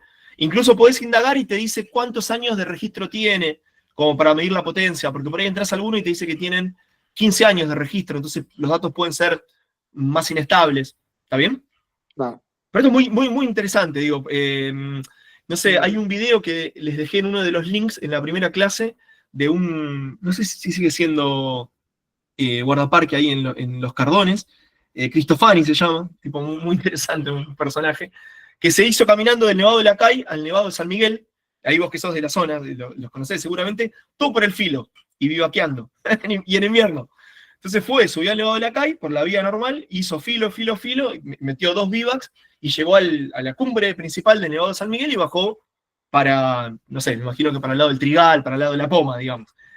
Bueno, ahí, por ejemplo, si uno va a ir caminando por el filo, que va a estar expuesto de manera total a los vientos y encima el efecto Venturi, ¿no? Porque ahí justamente en ese filo donde se va a comprimir, mirar esto puede ser vital, ¿no? Para no salir volando, para ir para el lado de la quebrada de Capillas y, bueno, tengan que ir a buscar al fondo de la quebrada, ¿no? Bueno, rapidito, ¿qué sucede cuando ascendemos? Tenemos un descenso de la presión y la densidad de la atmósfera, más o menos a 5.500 metros estamos a media atmósfera, o sea, ahí la mitad de lo que disponemos, tenemos menos disponibilidad de oxígeno, eso es más tiene que ver con cuestiones de salud, igual que los procesos hipováricos, pero vamos a tener un descenso de la temperatura, va a haber un aumento de la exposición al sol, heliofanía la intensidad de la radiación solar, y por descenso de la temperatura va a ir aparejado un descenso de la humedad, y por descenso de la humedad va a ir aparejado un aumento de la amplitud térmica, y en algunos casos en los que contemos con barreras orográficas vamos a tener un aumento de los vientos tipo Foehn. Esto es de manual. Haciendo la montaña va a haber menos temperatura, va a haber menos humedad, va a haber más amplitud térmica, va a haber más heliofanía, o sea, me va a pegar peor el sol. ¿Está bien? Bueno, esto lo voy a pasar rapidito para poder destinarle algo a pronóstico. Vengo bastante mal con el tiempo, pero bueno, vamos a ver qué podemos hacer. Esto lo dejo acá un segundo para que se vea, es una especie de síntesis, no hay una síntesis de las montañas de la zona donde estamos haciendo el foco en el seminario, y nos vamos un poquito con lo que es el pronóstico de montaña, que es muy útil. ¿Qué es el pronóstico del tiempo? Es la estimación del estado futuro de la atmósfera sobre la base del análisis de las condiciones meteorológicas actuales, basándome en todo lo que sé de climatología. ¿Está bien? Si no tuviera todos estos gráficos, climogramas, todo ese registro histórico, me sería imposible generar un pronóstico, por lo menos de los actuales, ¿sí? Y la idea de pronóstico de montaña es que es un pronóstico focalizado en una zona de montaña, ¿sí? Lo puedo realizar, o lo puedo obtener a partir de complejísimos modelos matemáticos del comportamiento de la atmósfera, como son el que nos provee, por ejemplo, MeteoBlue, o otros proveedores que vamos a ver, como hace un arriero, un pastor, mirando el frente de nubes y sintiendo la humedad, sintiendo en su cuerpo la baja en la presión atmosférica, viendo el comportamiento de las hormigas, los animales, y te dice, se viene la lluvia, y sabés que se viene la lluvia, y es dicho y hecho, ¿no?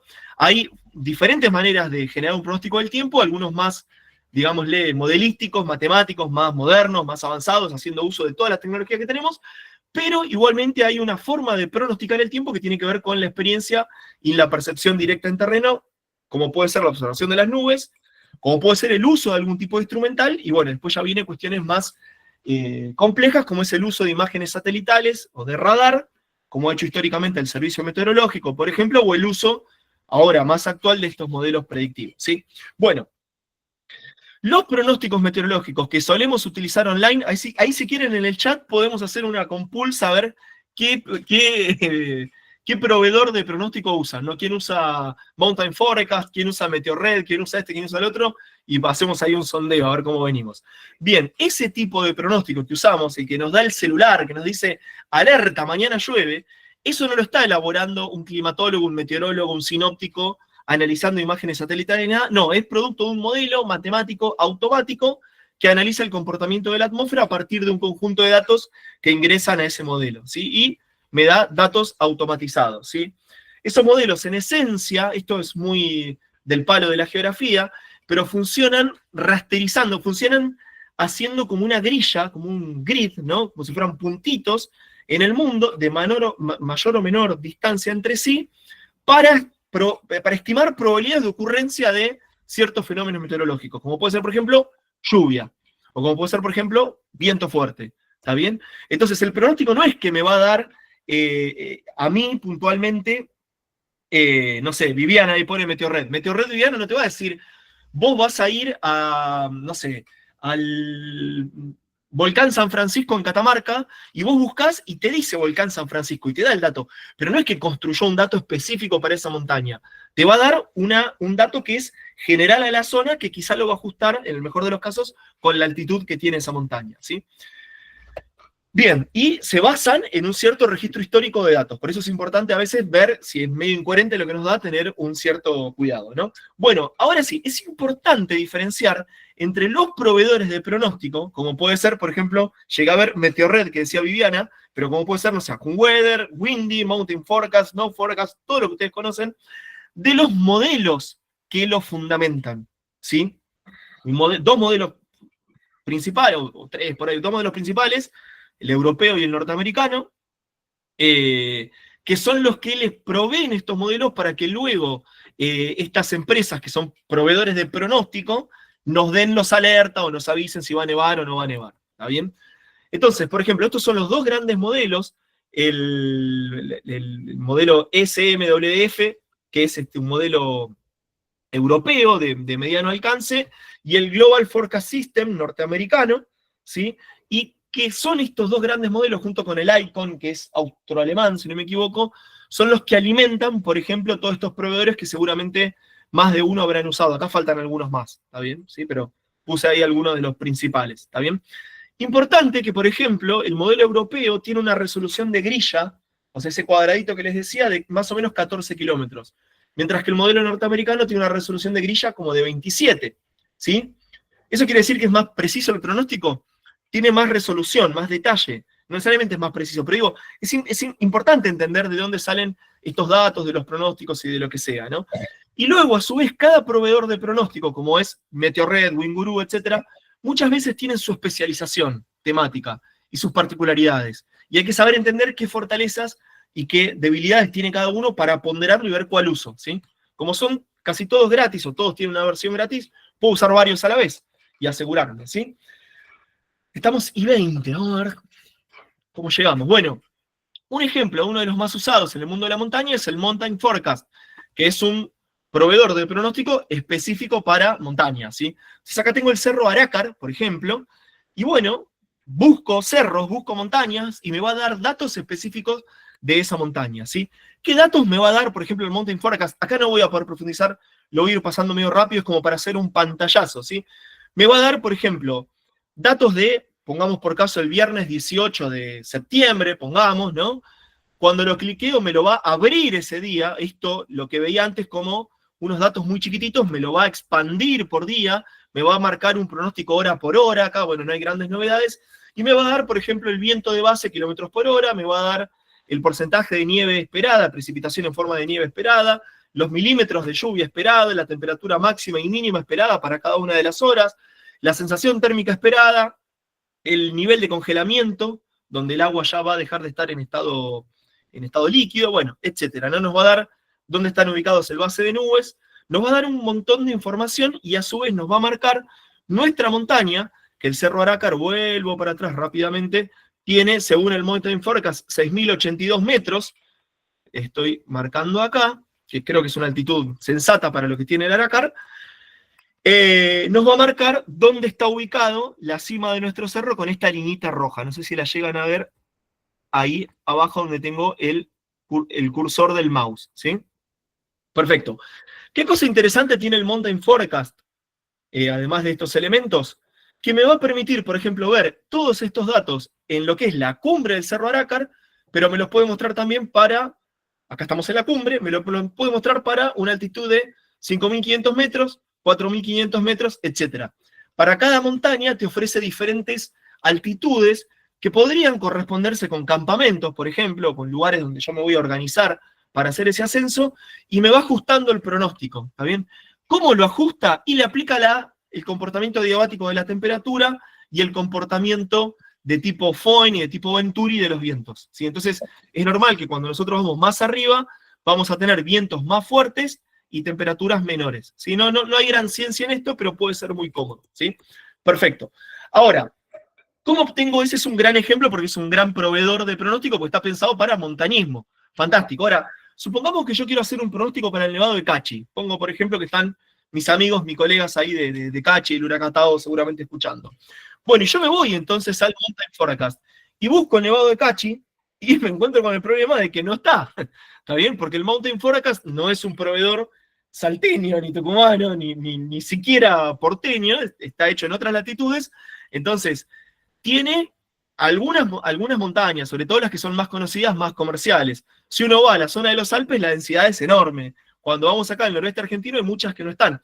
¿Qué me ofrece el Mountain Forecast? Y me ofrece el Nevado de Lacay, por ejemplo, y el volcán Galán, cerca del Nevado de Cachi. Digo, ¿me sirve o no me sirve? Y están un poco lejos. El Nevado de Lacay lo podría mirar y ver qué pasa. El volcán Galán, capaz, quizá también, pero me quedan un poco lejos, ¿sí? Cuando me voy al WinGuru, por ejemplo, que está especializado en viento, pero pensando originalmente en windsurf y en deportes que hagan uso del viento, ¿no? Como puede ser parapente, paracaidismo, etc. Me encuentro que los puntos donde me va a proveer, este punto sería el Nevado de Cachi, están lejísimos. Tengo uno en Meteostar, en Salta Capital, tengo uno en Los Pinos, un lugar de parapente, Los Pinos Parapente, no sé, quizá lo conocen, en Tucumán. Entonces me quedan lejísimos también. Cuando me voy, por ejemplo, en Snow Forecast, me encuentro que está especializado en centros de esquí. Es un tipo de proveedor de pronóstico que está pensado para las actividades en la nieve. Entonces, el listado de lugares que tiene para Argentina son básicamente centros de esquí. Me provee Aconcagua, y bueno, porque ahí tengo Penitente, Los Puquios, entonces tiene sentido, y a su vez la Aconcagua es una montaña que sobresale, lógicamente, pero cuando busco algo cerca de Cachi, no estoy ni cerca, entonces este no me sirve absolutamente para nada.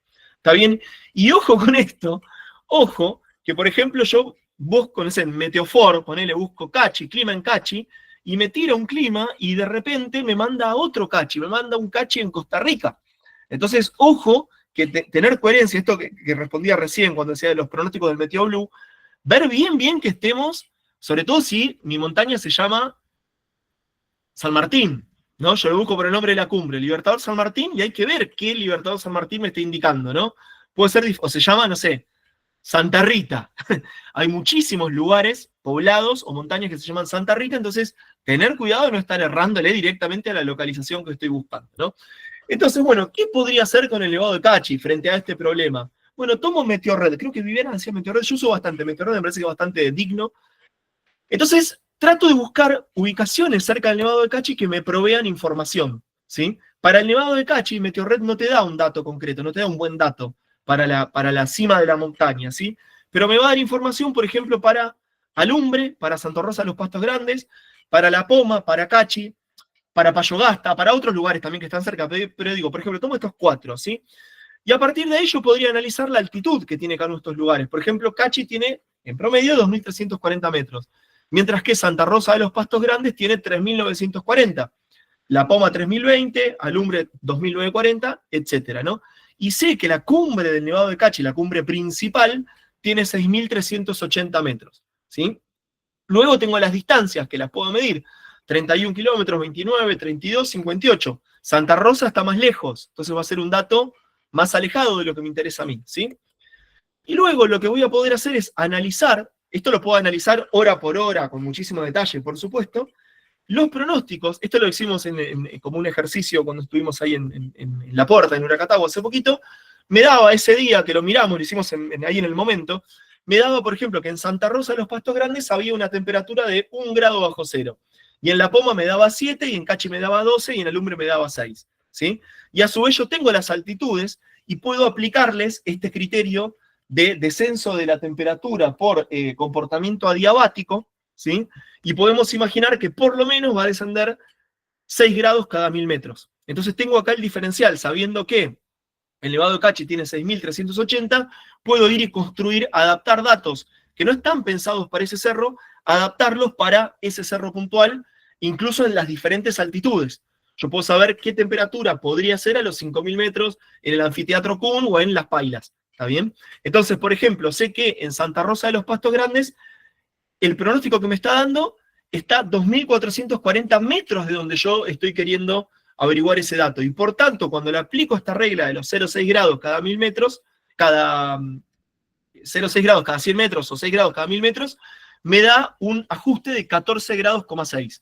Lo mismo lo puedo hacer para La Poma, lo mismo lo puedo hacer para Cachi, lo mismo puedo hacer para Alumbre. ¿Tengo que hacerlo con 4? No, para nada. Puedo tomar Cachi y ya está. Cuanto más localizaciones tome, de alguna manera voy a estar distribuyendo el riesgo de estar tomando un mal pronóstico. Y ahí me dan los datos, ¿no? Entonces, si me guío por el de Santa Rosa de los Pastos Grandes, en la cumbre del Nevado debería ser 15 grados,6 bajo cero. Si me guío por el de La Poma, 13,2 bajo cero. Por el de Alumbre, 14,6 bajo cero. Por el de Cachi, 12,2 bajo cero.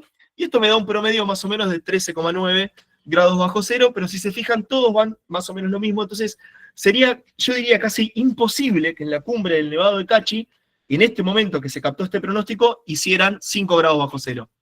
O hicieran 25 grados bajo cero. Va a estar en este rango. ¿Está bien? Va a estar en este rango. Y lo mismo, uno identifica una regularidad de los vientos. 480, 480, 173, viento más del norte, vientos del noroeste, que también uno puede hacer cierto análisis para la ubicación de esa montaña, ¿sí?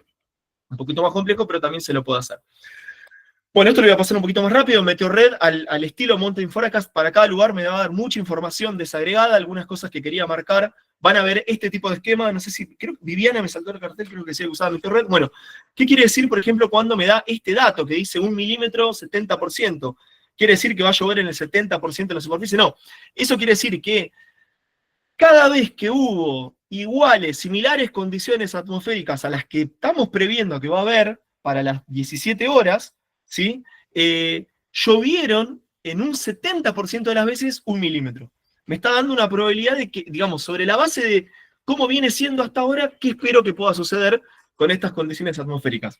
Lo estoy tratando de explicar de una manera un poco coloquial, pero es eso. No quiere decir que va a llover sí o sí 1 milímetro, puede llover 2, puede no llover, pero me está indicando una tendencia. Cada vez que hubo esta presión, esta temperatura, esta humedad, llovió en un 70% de las veces. ¿Cuánto? 1 milímetro. ¿Está bien?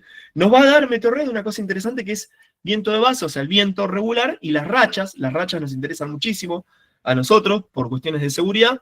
Nos va a dar, bueno, la potencia de la radiación solar, ¿no? Que veíamos un poco antes.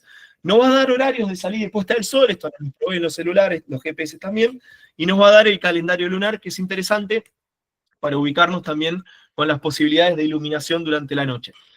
Bueno, nos proveen varias otras cosas también. La mayoría de los proveedores, Meteorred, Meteoblue, cualquiera, tienen como algún tipo de diccionario de términos, ¿no? En los cuales nos va a ir mostrando, bueno, qué es la profundidad de la nieve, cómo define, qué es la cota de nieve, qué es el punto, ¿no? La línea de congelamiento, la línea de nieve. Cada uno tiene sus explicaciones, qué es las rachas, ¿no? Cómo se mide el viento de rachas, bueno, como para tener certeza de qué es lo que nos están mostrando. Con esto voy cerrando. El Windy, yo creo que el Windy es de los proveedores generales, si bien surge también con foco en temas eólicos, hoy por hoy es un proveedor general, creo que es uno de los mejores, es uno de los más completos. Acá tenemos el pronóstico para Tolar Grande, porque estaba pensando en el Arácar, ¿no? Que lo habíamos puesto como ejemplo. ¿Qué cosa muy interesante tiene el Windy? Tomen nota de esto, que te muestra muchas cosas, muchos datos, perfecto, como parecido a los otros, creo que son un poco mejores, pero te permite, por ejemplo, comparar los modelos que subyacen. Entonces el Windy me va a mostrar qué me dice el modelo norteamericano, acá donde estoy marcando con el mouse, arriba, a la izquierda, qué me dice el modelo europeo, qué me dice el modelo alemán, qué me dice el modelo de inteligencia artificial de Meteoblue, ¿está bien? Y me va a permitir comparar. ¿Necesito esto para ir a subir al Cerro San Javier o ir a subir al Cerro Tres Picos? Probablemente no, no sé, pero digo, si quizás estoy armando una expedición áspera y complicada, o si de repente estoy en el último lugar donde voy a agarrar señal y voy a poder ver un pronóstico, voy a poder organizar mi propio pronóstico, y estoy encarando una cima que es muy técnica, que es muy complicada, o que no conozco y que puede ser peligroso, contar con diferentes opiniones. Esto es como si uno fuera el médico y nos dan 4 diagnósticos distintos, ¿no? Si los 4 diagnósticos nos dicen nieva y va a haber viento huracanado, nieva y va a haber viento huracanado, y yo ahí diría, desisto de mi intento de cumbre, o asumo las consecuencias, ¿no? Entonces es interesante porque de alguna manera, así como viendo diferentes proveedores de pronóstico, minimizo errores comparando modelos subyacentes a los proveedores, también lo puedo hacer. Y el Windy de alguna manera nos lo pone gratuitamente arriba de la mesa, ¿está bien? Hay una opción que está acá abajo, no sé si se ve el cursor del mouse, que te dice qué modelo querés analizar, ¿no? Con qué modelo querés analizar esto, y hay una opción que es para compararlos todos. Otra cosa muy interesante que da el Windy, acá estamos en una época seca, entonces lo tomé del volcán Lanín para que hubiera algo de nubosidad. Ahí los colegas de Tucumán, por ejemplo, te muestra una especie de diagrama de dónde están las nubes. Entonces te puede permitir anticiparte a partir de qué altitud. Por ejemplo, acá estamos a más o menos 3.000 metros, 3.000 metros más o menos, a partir de qué altitud, esto es el Lanín, digo, ¿no? Ya vas a estar por encima de la capa de nubes. Si vas a haber pasado esa capa de condensación, que esto la gente que hace montañismo ahí en la zona de Tucumán, Salta, Jujuy, lo conoce al detalle. En un momento vos pasás por la neblina y cuando asomás la cabeza, queda ese piso de nubes hermoso hacia el este, ¿no? Como un tapiz de nubosidad, te ayuda a ubicar dónde puede estar ubicada esa nubosidad, ¿sí? Y a su vez te marca cuando hay nubes de desarrollo vertical completo, que son cumulonimbus, o sea, nubes de esta yunque que van desde la base hasta la estratosfera, te marca potenciales tormentas que a su vez van a coincidir con picos de precipitaciones. Son muchísimos chiches que a uno se puede poner, chiches en Argentina decimos como como bonitos detalles, cosas quizás no tan necesarias, pero que son muy lindas, que uno puede explorar y poner en funcionamiento como para optimizar y volver cada vez más pro nuestra forma de armar, más súper fino nuestra manera de armar pronóstico. Ahora, atención con esto es un estudio un poco viejo del 2015, pero igualmente esto sigue rigiendo. Siempre los pronósticos para el hemisferio norte son más precisos que para el hemisferio sur, los proveedores básicamente están de aquel lado, ¿no? Y no de este. Pero a su vez es muy interesante ver el grado, por ejemplo, este gráfico compara básicamente como lo que dijo el pronóstico que iba a pasar con lo que pasó. ¿Está bien? Entonces, marca de alguna manera cuánto le pega el pronóstico, ¿sí? Si el pronóstico dice que llueve, bueno, me fijo luego, ¿llovió o no llovió? ¿Está bien? Y voy analizando la precisión de ese pronóstico.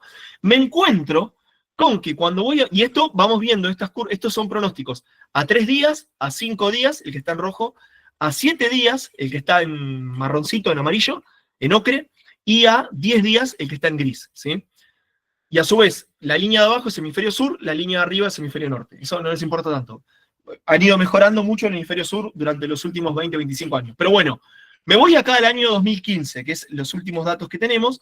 Cuando miro el pronóstico a 3 días, le pega en un 97%.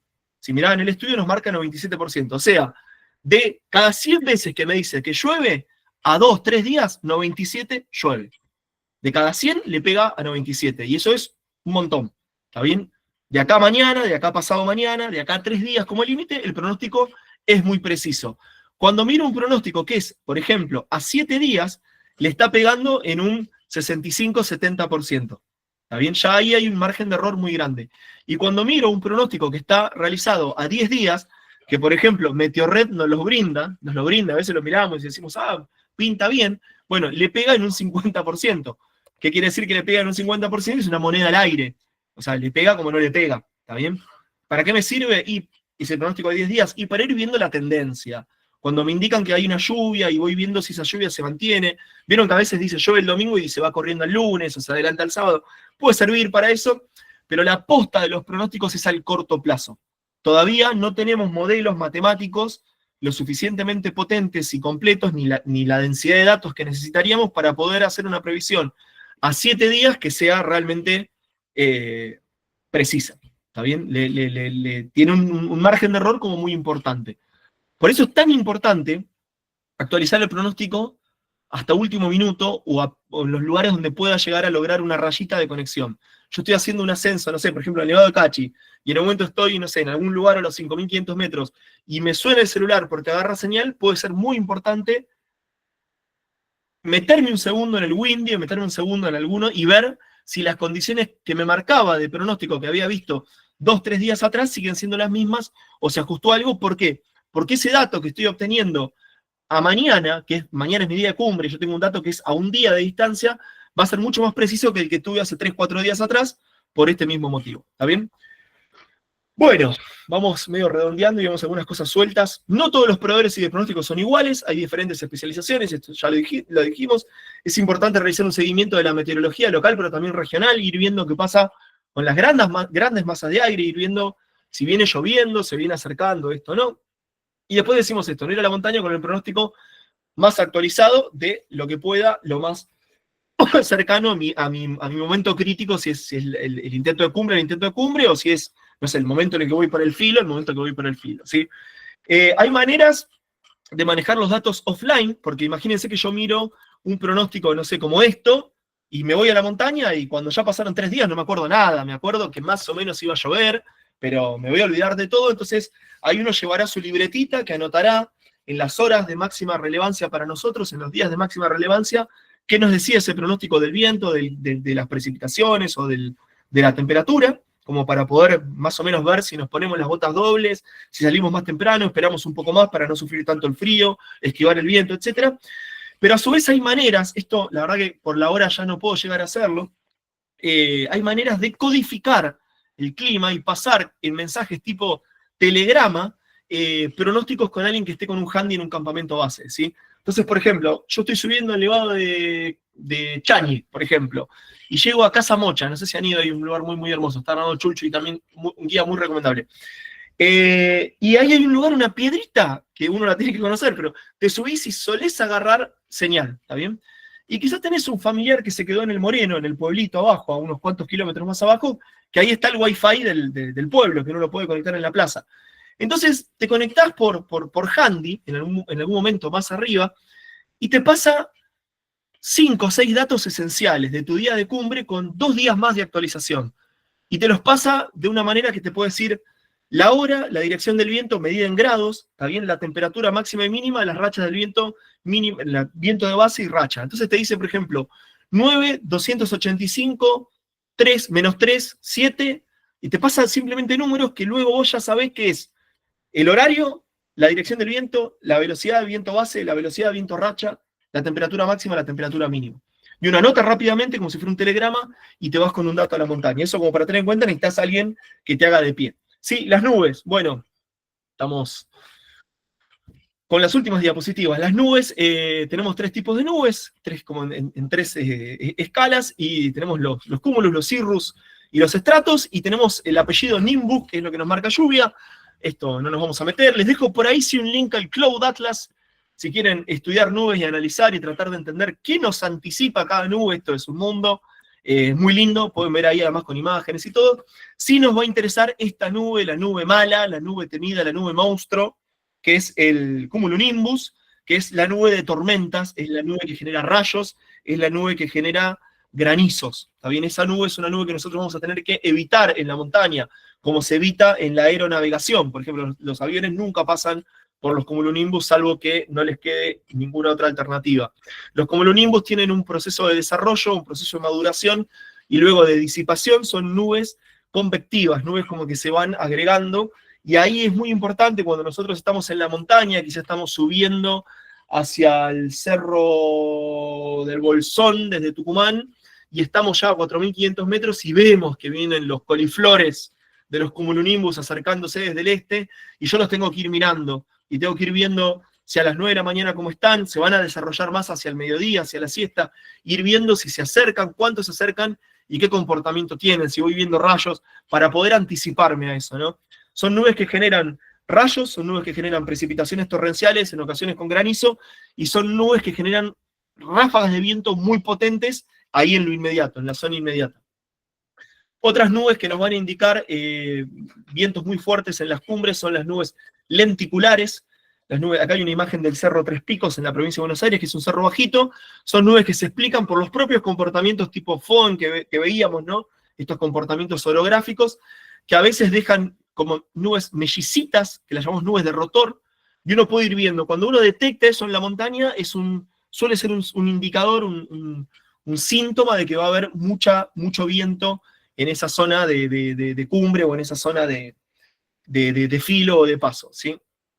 Bueno, esto lo dejo simplemente como para que lo tengamos como ayuda a memoria en la presentación. Solamente para tener en cuenta, como para decir, bueno, llueven 2 milímetros, ¿es mucho o es poco? ¿Qué significa llueven 2 milímetros? Significa que en una parcela de 1 metro por 1 metro, imagínense que trazan una parcela como de las cerámicas de su casa, o con una regla 1 metro por 1 metro, 1 metro cuadrado, durante el periodo de tiempo de referencia, que puede ser 1 hora, pueden ser 3 horas, o pueden ser 24 horas, no importa, durante el periodo de referencia llueven, por ejemplo, cierta cantidad de milímetros. Cada milímetro expresa 1 litro de agua acumulada. ¿Está bien? Lo repito.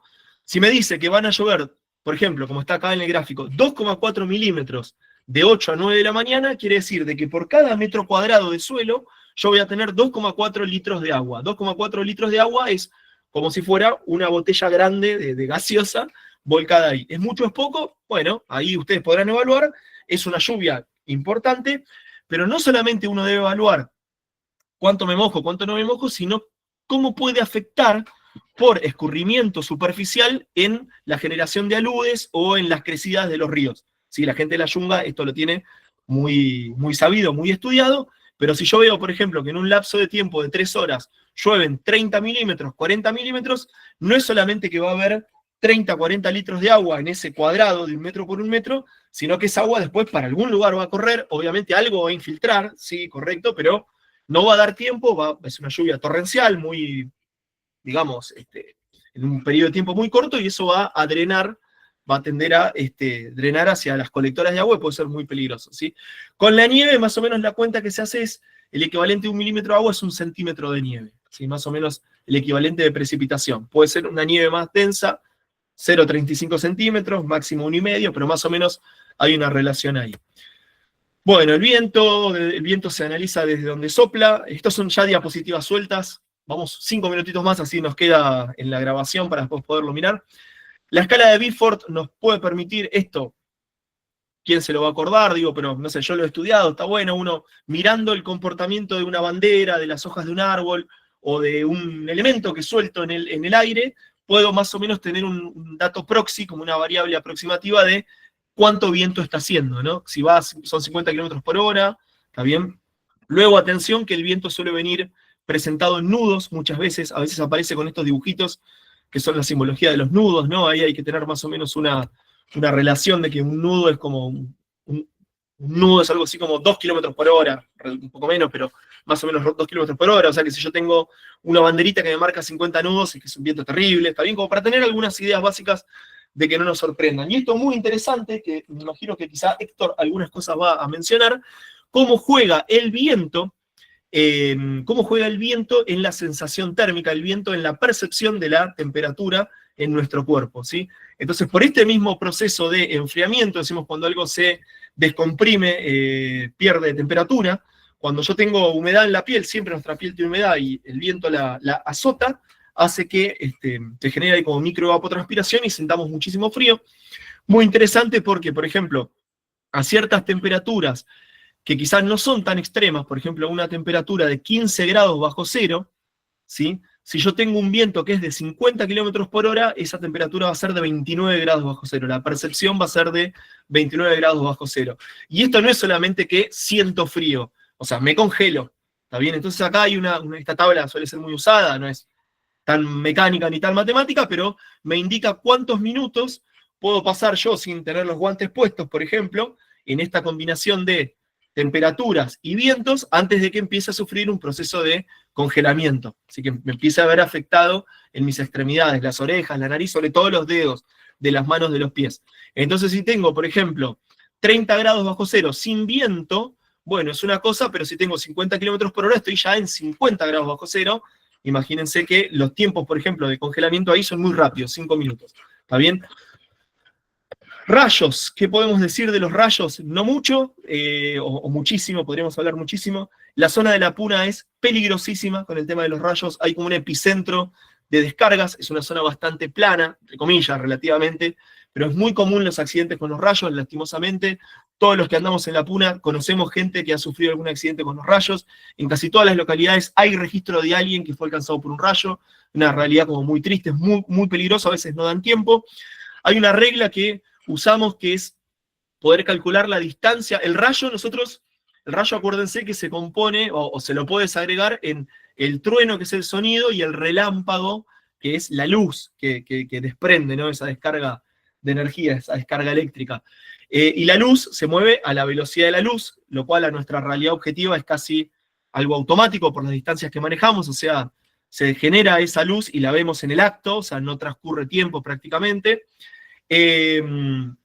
Mientras que el sonido, obviamente depende del viento, de la orientación del viento, de la humedad que tiene la atmósfera, pero en promedio, en un aire promedio de 20 grados centígrados más o menos, viaja a 343 metros por segundo. Entonces, más o menos podemos hacer una cuenta de que cada 3 segundos un trueno recorre, el sonido de un trueno recorre 1 kilómetro. Y como el rayo es automático, porque la velocidad de la luz es a nuestros fines infinita, ¿no? Son 300.000 kilómetros por segundo, o sea, no existe. La distancia, la diferencia de tiempo entre que vemos el rayo y que escuchamos el sonido del sonido del trueno nos puede permitir anticiparnos qué tan cerca están cayendo esas descargas, ¿sí? Entonces, si yo escucho, veo la luz, veo la iluminación, ¿no? Veo el resplandor en el cielo, o veo efectivamente el relámpago golpeando en un árbol o en un pico, y cuento 1, 2, 3, 4, 5 y 6, y al sexto escucho el boom, el estruendo del trueno, puedo inferir que más o menos esa descarga fue a 2 kilómetros, Y por ejemplo, ahí debería preocuparme, porque están cayendo muy cerca, ¿está bien? Más o menos como para tener una idea de a qué distancia están ubicados. Hay algunos estudios que se han hecho, no acá, pero sí, por ejemplo, en Estados Unidos, donde golpean, el peor lugar para estar es al aire libre, y el segundo peor es abajo de un árbol, ¿está bien? Y después aparece no sé, en un bote, en el agua, ¿sí? Cuando estoy acampando, ¿cuáles son los peores lugares para estar? Bueno, abajo de un árbol, igual no hay mucho árbol en la montaña, por lo menos en la parte alta, pero es un muy mal lugar estar en la cima de una montaña. Vamos a ver ahí si en una de las últimas charlas viene Máximo Cabalín, que nos va a compartir, hay algunas experiencias del Nevado de Colanguil, que estuvo ahí expuesto a una cuestión eléctrica muy fuerte. Tampoco nos convendría estar cerca de agua. La carpa es un interrogante, en principio no tiene atractores naturales, pero tampoco está muy claro porque hay registros de impacto por todos lados de carpas, y se deberían sacar los dispositivos eléctricos o los que puedan generar una conducción. El único lugar a salvo es una celda de Faraday, que podría ser, por ejemplo, un vehículo. No tenemos celdas de Faraday en nuestros campamentos normalmente, pero puede ser un vehículo, una camioneta, eventualmente alguna vivienda. Sobre la nieve hay un detalle sobre diferencia entre nivel de congelación, o lo que aparece en los proveedores como freezing level, y la cota de nieve. Lo dejo acá unos segunditos para que se pueda ver en el video, queda en la presentación, no es algo muy relevante, pero hay alguna diferencia. Recomendación de uso del Sentinel Hub para el análisis de cota de nieve. Esto, capaz que si quieren, después podemos hacer como un micro video, un tutorial, y lo subimos por ahí como para poder mirarlo. El Sentinel Hub nos provee imágenes satelitales, por ejemplo, para el Nevado de Cachi, que tenemos acá esta zona, para diferentes fechas, que en esta zona son de cada 3 o 4 días tenemos una provisión de una imagen. Es una imagen no es de altísima resolución, pero nos permite distinguir con claridad dónde hay nieve y dónde no. Entonces nos permite ubicar nuestras cotas de nieve, los lugares donde vamos a empezar a encontrar los neveros, donde vamos a tener que ponernos los crampones. Y a estas imágenes podemos montarle, por ejemplo, nuestro track que diseñamos, por ejemplo, para subir a tal montaña, a tal otra, nuestro trekking, y nos va a mostrar en qué lugar empezamos a atravesar zonas de nieve o zonas de nevero o nieves eternas, ¿está bien? Y a su vez tienen algunas capas que permite exagerar la forma, cómo refracta el hielo más viejo, el hielo más fino, la humedad, etcétera, que nos simplifican la interpretación de esas imágenes, ¿sí? Bueno, esto ya no vale la pena explicarlo. Tenemos ahí algunas horas, los proveedores, por ejemplo, de geonavegación, GPS, digamos, lo dan, nos permiten anticipar cuántos minutos, eventualmente cuántas decenas de minutos extra tenemos con algo de luminosidad antes de que salga el sol, llamado crepúsculo astronómico, crepúsculo náutico, etc.